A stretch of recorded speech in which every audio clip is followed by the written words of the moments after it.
Thank y'all for tuning in once again to the channel. My name is Street Talk. Hey, in this next video, we finna go up to Washington, D.C. I know in these past couple of little weeks, we've been having those recent events up there, but I was back there in August, back of last year, 2020, for the March on Washington. Never did that piece, so I just wanted to, hey, you know, put that out there because when we was up there, it was about police brutality, and look, we got treated worse than what they did. So I just want to let you know, even though with the trauma and the struggles and the drama that we got, we didn't go up there to fight, but we still got it in our hearts. So y'all check this out. I hope y'all enjoy. On August 28, 2020, a different group showed up to the back door of the U.S. Capitol. The National Action Network put on a march on Washington that brought out thousands. Expressing disdain over police brutality, we spoke with the people to find out what this march meant to them.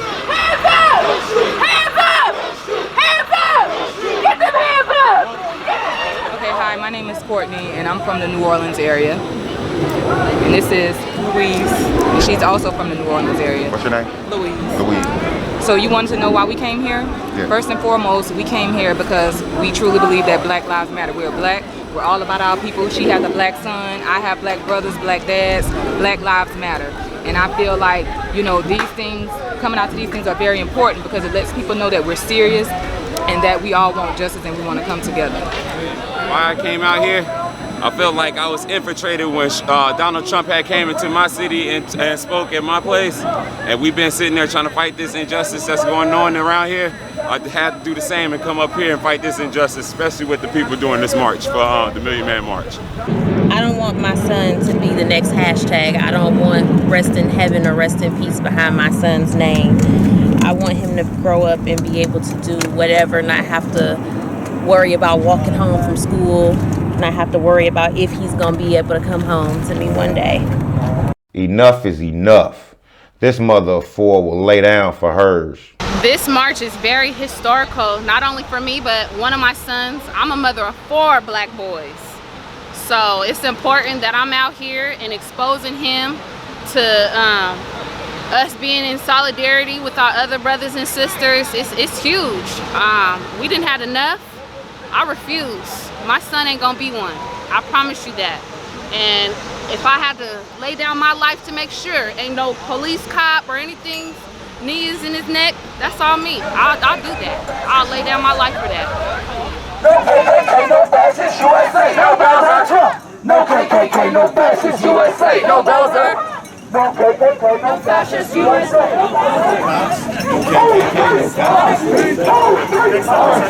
Tanya Jose, I'm here to support the cause. We got a lot of work to do. We got to vote. We got to stop having our brothers and sisters killed. We are here. We are out here, and we're going to turn this into real change. One, it's an historic event that I probably wouldn't miss even if I wasn't a photographer, but as a photographer, I feel like it's my duty to capture it and portray it in a way that I see it from a younger set of eyes. This march was attended by thousands that's serious about change. The mounting trauma from fighting injustice is becoming too much to bear. Many are fed up and reaching wit's end. This marching in the street has been taking place for too long with no results. Generation after generation. Now is the time to take a stand. Now is the time to take charge. Hold those necessary accountable. So I asked, how do they really feel about the brutality and injustice and what can be done to fix it? I feel the same way I've always felt about it. Like, it's always been dastardly. It's actually, technically it's a lot less worse, but there's more eyes on it. The only part I hate is that we haven't moved past it and that we're still focused on the same issues that are being brought up since, 1869. We've been free for so long, but not free at all.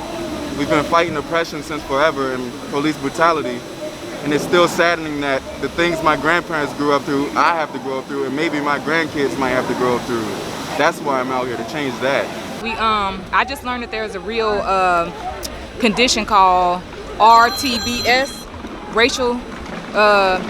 racial-based trauma syndrome, RBTS. So that's all of the emotions that we feel when we steady have to get online and watch these videos of somebody that looks like us getting murdered for no reason. And when we constantly see them letting white people do what they want to do. So it's all of those emotions that we feel: anger, hurt, we want revenge, then we're sad, and then it's just like we're constantly going through the grief cycle. We can never get over one, because by the time you start feeling better about one, another event takes place. So it's very hard, and it's very emotionally taxing. So yeah. Defund the police. We gotta vote. That's actually first and foremost, and get our people to vote. The more we vote, the more we have a voice in everything that's done through the government. I think that we're starting to make a change. I think that we're getting there, but we have a long way to go. And I think that constantly putting pressure on people in the positions that can make the change is one of the things that we really need to keep doing. We need to apply pressure and don't let up until we see the change and we see the difference happen. One, we need that president out of office, because it's gotten even worse, because now they can openly be against us and they can openly show their feelings.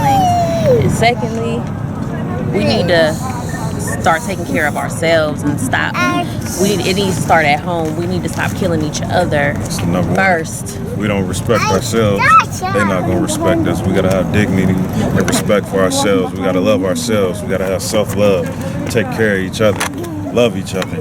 That's the only way they're gonna respect us. If we don't respect ourselves, they're not gonna respect us. It's been a long journey on a road that seems indefinite. Traveled by many, it seems to be treated like a relay race. The baton has been passed with little to no progress. Michael and Stephen from Baltimore, they brought 40 youth to the Capitol to show them the power of unity. In closing, I asked, what is your message as you pass the baton? Stay woke. Stay woke, and we on the last mile. Yeah, because the older school's on last mile. This our last trip.